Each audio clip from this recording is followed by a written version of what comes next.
மத்திய அரசு அறிவிப்பு.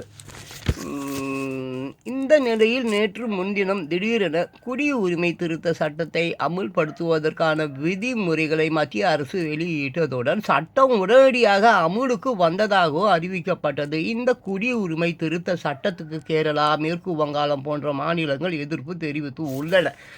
இந்த சூழ்நிலையில் இந்த அரசியல் பயங்கரமாக இருக்குது இல்லையா? இந்த காலகட்டத்தில் இதை ஏன் கையில் எடுத்தார்கள்? அது வேணால் கொஞ்சம் மனசுக்கு கொஞ்சம் ஒரு மாதிரியாக இருக்குது. இருந்தாலும் குடியுரிமை சட்டம் ஏற்கனவே இருக்குது, 1955 இருக்குது.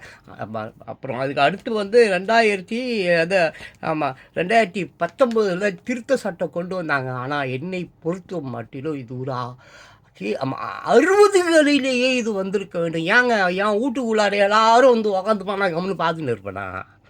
என் வீட்டில் எல்லோரும் உக்காந்துக்குனா நான் சும்மா உக்காந்துன்னு இருப்பேனா?